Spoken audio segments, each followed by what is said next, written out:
আসসালামাইকুম। এখন আমরা গোশ আলু ভুনা রান্না করব।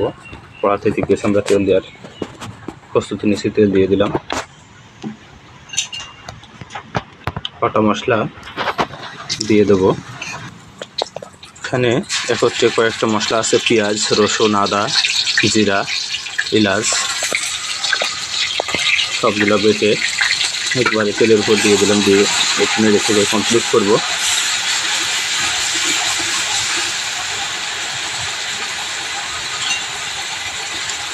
রান্না করাটা একটা ভালো লাগার বিষয়। একটু সাজিয়ে গুছিয়ে রান্না করতে পারলে ভালোই লাগে। রান্নার শেষে খাওয়ার সময় তো সেই ভালো লাগবে। অবশ্যই আমাদের রান্নাটা দেখে কারো ভালো লাগলে একটা ফলো দিয়ে যাবেন, আর ইউটিউব থেকে দেখলে একটা সাবস্ক্রাইব করে যাবেন। আর ভিডিওটি না টেনে পরিপূর্ণ দেখবেন, তাহলে আপনি এখান থেকে কিছু শিখতে পারবেন।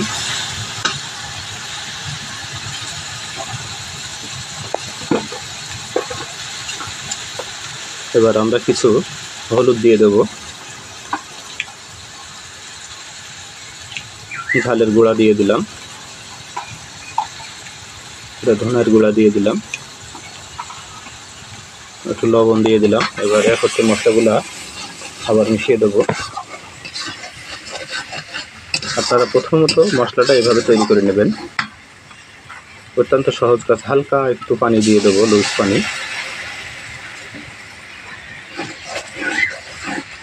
কারণ অত্যন্ত সহজ কাজ, একটু দেখে নেবেন। আপনাদের যারা নতুনরা আছেন তাদের শেখানোর জন্য আমরা সবসময় ভিডিওগুলো বানাই।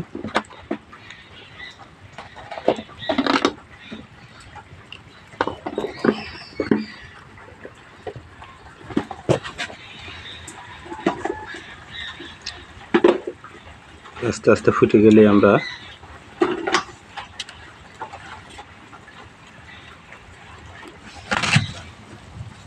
আমাদের জ্বালানিগুলা বাঁশের।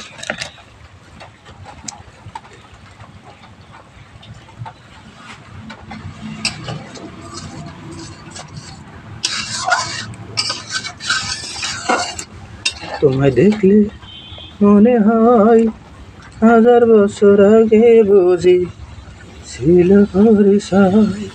রান্নার মাঝে মাঝে আপনাদের এক এক করে গান শোনাবো। ভালো লাগলে কমেন্টে জানাবেন, কারণ আপনাদের উৎসাহিত দেওয়ার জন্য আমরা আগ্রহী সবসময়।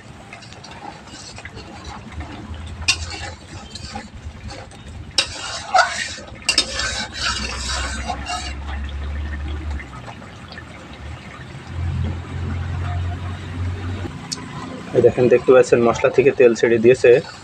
এবার আপনি বুঝে নেবেন যে মশলা কষানো হয়ে গেছে। মশলা কষানো শেষ। এবার আমরা আমাদের সেই মাংসটুকু আর আলুটুকু দিয়ে দেবো।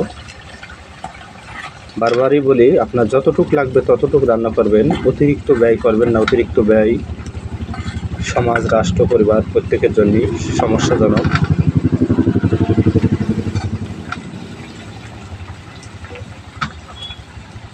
একটু মেঘের আকাশ, একটা বাতাস বসছে, এগুলা আগুনের জন্য জেলগুলা বেরিয়ে আসছে। মাংসগুলো আমরা মিশিয়ে দিচ্ছি কষানো মশলাটা দিয়ে।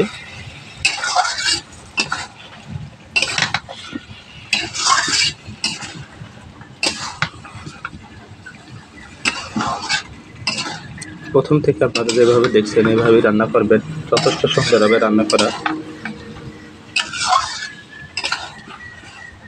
কারণ পৃথিবীতে কোনো কাজে কেউ শিখে আসে না, এইভাবে ধীরে ধীরে কোনো না কোনো জায়গায় থেকে শিক্ষা গ্রহণ করে। আর আপনি যার কাছ থেকে একটু শিক্ষা গ্রহণ করবেন সেই আপনার শিক্ষাগুরু, আর শিক্ষাগুরুকে অবশ্যই মানবেন। ভালো মন্দ যেটা হোক কমেন্টে জানাবেন। স্বপ্নের মাঝে তুমি আছো গো আমার। মাংস রান্না করতে হলে খড়িগুলো একটু, জ্বালানিগুলো একটু ভালো লাগে।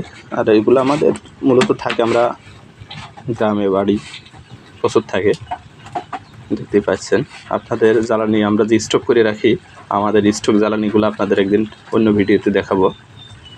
অবশ্যই আপনাদের যে যে জেলায় যে যেখানে বাড়ি একটু জ্বালানি স্টক করে রাখবেন। বর্ষার সময় জ্বালানি স্টক না থাকলে আপনার রান্নার ক্ষেত্রে বিঘাত ঘটবে।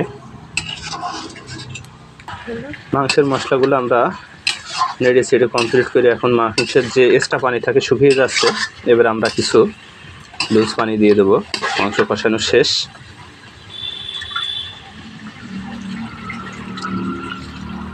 পানিটা আপনি একটা পরিমাপ মতো দেবেন, যে মাংস বা আলুগুলো আছে এর মাথার উপরে যেন না ওঠে, জাস্ট সেই পরিমাণ দেবেন। তাহলে আপনার যে পানিটা থাকবে নির্দিষ্ট জায়গায় ঝোল দাঁড়িয়ে যাবে। আমাদের রান্না কমপ্লিট, চুলার উপরেই আছে। এইভাবে আপনারা রান্নাগুলো কমপ্লিট করে ফেলবেন। ভিডিওটি ভালো লাগলে অবশ্যই একটা সাবস্ক্রাইব বা ফলো করে যাবেন। ধন্যবাদ সবাইকে।